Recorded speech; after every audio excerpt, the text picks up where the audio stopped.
adding light. Now, one of the things you can use are an LED panel. Now, when you're using a panel, it is best to check what kind of light you are adding to.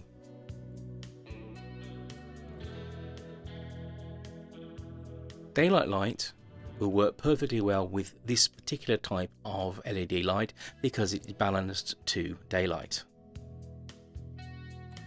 As you see, the LEDs are inside, and the panel on top is a diffusion screen that helps to soften the light. Now, if you were inside somebody's house with their own internal lighting on, then you'd have to alter the filter to an orange. Now, this will balance your daylight lights to the lights of the incandescent lights inside the house.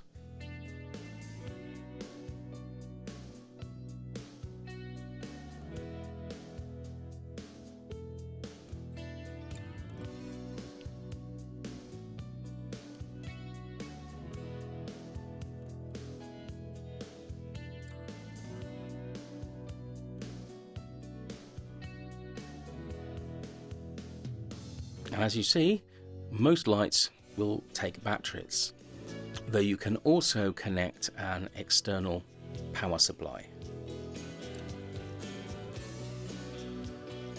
As you can see, the light looks quite orange.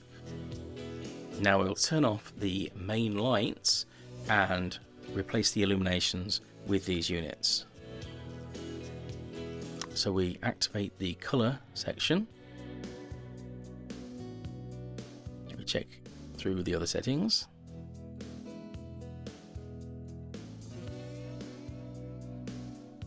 Now manually we place the white in, press the white balance button at the end, it scans for white, and then we lock it in place.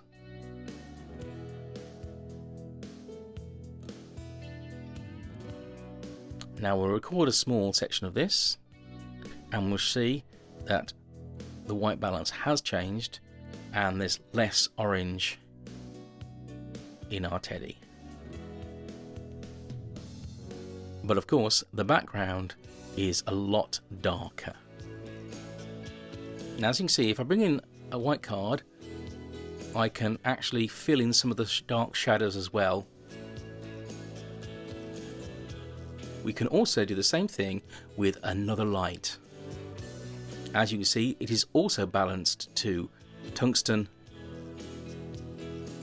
and then we mess around with the levels of our lighting until we get an image that is pleasing. By putting the white paper in again, I am going to reset the camera that we're using to film this section and show that it also works exactly the same way.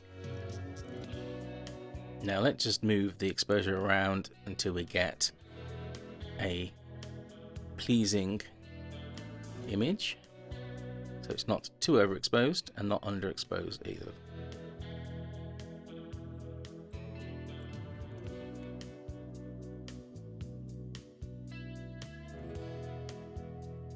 And then we'll lock it in place, and then we can move it around and it stays locked at that exposure. Now you can see there are shadows in the image, so you could still move the light around a little bit to take away some of those excess shadows if you wish. Plus you'll see on the teddy's cheek the light is a little too bright.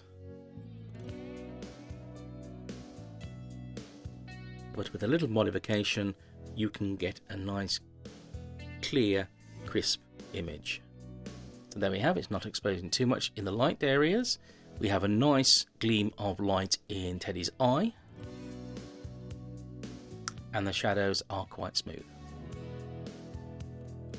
Now this is a lighting stand, so that you can actually connect your lights onto it and then easily move them around.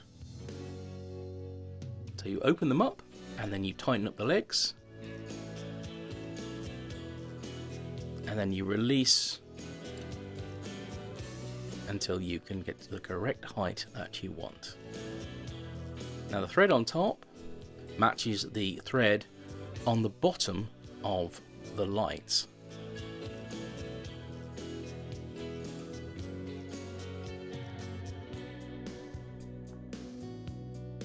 Now place the thread in and then just turn the light slowly round until it is locked into place.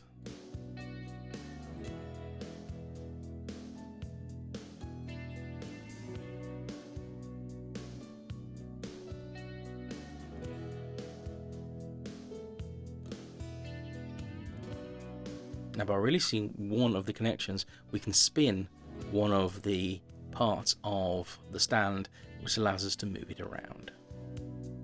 And then we place it to the one side, ready to illuminate our subject. And there we have Teddy once more illuminated. Now once you put a light in and move things around, it's always best to double check your white balance. So we put a white card in front of Teddy.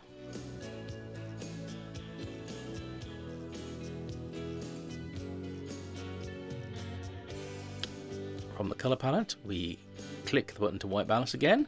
As you can see, it's changing. And once we're happy with the change, we click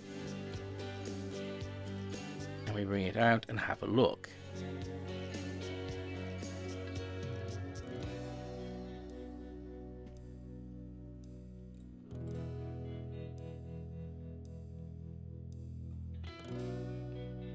As you can see, it is not actually balanced correctly. Sometimes this happens, so the best thing is to try it again.